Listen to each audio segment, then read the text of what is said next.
I will be very delighted to be joined by Dr. Ilan Pappe, who is joining us via Zoom. He is, as I mentioned, is a very distinguished scholar whose work been widely spread and translated in various languages. And I think one of his main key elements and researches was about the whole Nakba and the ethnic cleansing of Palestine. His latest work also talking about the whole settler situation that turned the West Bank into one of the biggest presence in history. Dr. Ilan Pappe, I hope that you can hear us. First of all, we wish you the best and hope you get well very soon and to beat COVID very soon. Thank you very much. I hope you can hear me. Brilliant, thank you very much. I would start with you to talk more about this work that you've been working and engaging with Dr. Johnny Mansour lately, and after this we will move to Dr. Johnny Mansour to give this a presentation on the whole origins of this new vulnerable communities as part of the memories that you've been working on. Please. Thank you very much. First of all, I want to apologize for not being with you. Unfortunately, although I'm recovering, I didn't want to pass the virus. I think you have enough problems as it is in Bethlehem. It really saddens me. There's so many friends I wanted to reunite with, former students, future students, and so on. But thank you very much for making the efforts of having me online. Let me get straight to the topic, as both Dr. Mansour and I have only 20 minutes together to present our project. I will describe the project in general in one or two sentences and talk about the first part of the project. Dr. Mansour will talk about the second part of the project.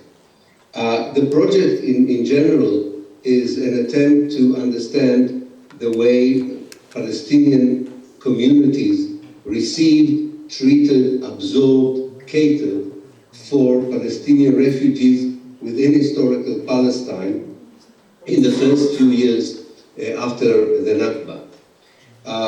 The idea for the project started actually quite incidentally when we came across boxes in the old library in Nablus that were not touched upon for more than 70 years.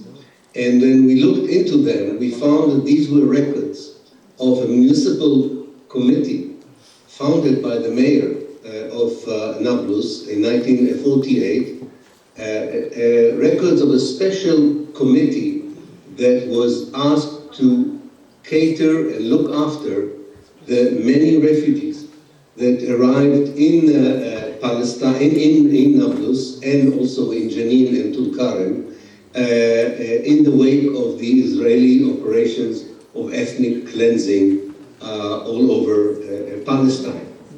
And we were surprised to see that the many boxes contained a very pedantic, systematic work of a municipality, in fact 3 municipalities, in looking after hundreds of thousands of refugees. And we found out that this is a chapter that connects to the history of the Nakba, but is usually overlooked by historians of the Nakba. And there were a few aims or objectives of our research once we delved into these very rich documents. The first was we found out that actually most historians, including Palestinian historians, tend to say that for 48 you only have Israeli archives.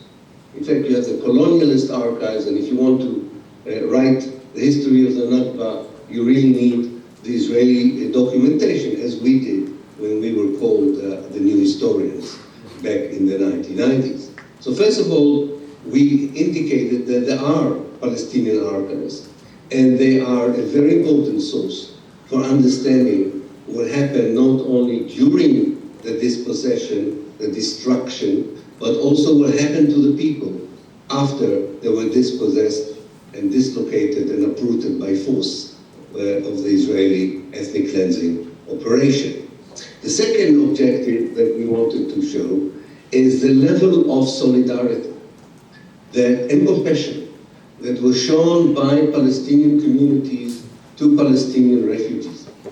In fact, we believe that that kind of solidarity, that kind of sacrifice by the hosting communities in historical Palestine, in the first part of our project, in the towns of Nablus, Tulkarem, and Jenin, that kind of solidarity enabled a large number of Palestinians to remain within historical Palestine. In other words, without that solidarity, there and also in other parts, and Johnny will talk about the Galilee, the number of Palestinian refugees outside of historical Palestine would have been much larger, probably double even, had not these solidarity activity taken place. The third one, the third objective was to show that this solidarity was not incidental. It was the nature of the Palestinian society before the Nakba. The solidarity between communities, we found out, and Johnny will talk about it, that in the Galilee, the Druze communities played a very important role in saving Palestinians from becoming refugees. The solidarity between sects, people of different religions, of different backgrounds, was the tapestry, the mosaic of live and let live of pre-1948 Palestine, and we say that it played a very important role in salvaging the refugees when they arrived in other Palestinian communities. And the last objective was to look towards the future. We felt that there is a model here that can help and advise those who are engaging, especially in Europe, with the many refugees coming from the Arab world since the civil war in Syria in 2012 and in other places in the Arab world.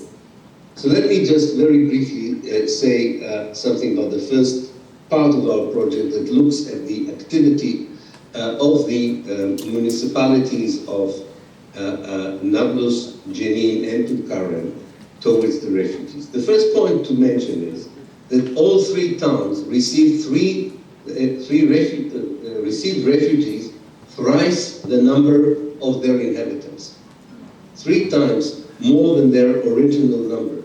So a small town of 20,000 had to deal with 60,000 refugees, for instance. This is incredible if you think about it.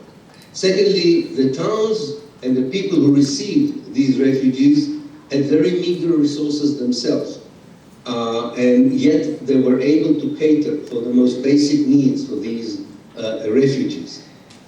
Another point which is very important, this was done at the time of political chaos. There was no real government in place in those 3 towns in the first years after the Nakba, at least until 1950.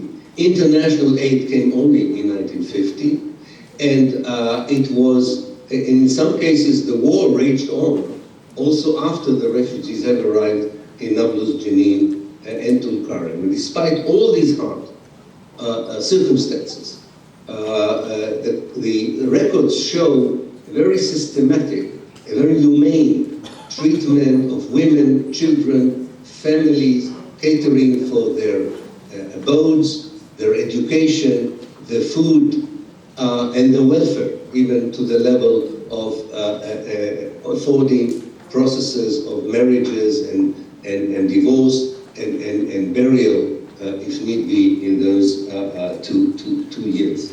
And this is really a chapter of resilience. Probably today we call it sumud, but it's more than that. I think it's resilient, and it's also a chapter of resistance. Maybe not the resistance by force, but the resistance by spirit. And something that the younger generation should be aware of, that the Palestinians were not just victims in the Nakba. They also had agency, and each individual stories, and this comes even more in the story of the Galilee, each Palestinian that lost everything was able to build their lives from nothing and reassert the place in the world. Finally, before I move to Johnny, the records are so detailed that it also tells you, as many of you know, I'm sure, the kind of human capital that these refugees possessed, a capital that had it been invested in a future Palestine and not in a destroyed Palestine, would have turned Palestine into one of the best countries in the Middle East and the Arab world. As we know, this human capital was later invested in Arab countries, in economy, education, culture, and so on. But I think it's very important to look at the Nakba, as I said, not just as a moment of destruction, of victimhood, but also a moment of resilience, of agency, and infrastructure of human courage, compassion, and solidarity that enabled us to understand how the Palestinians did not disappear and continue the struggle to this very day.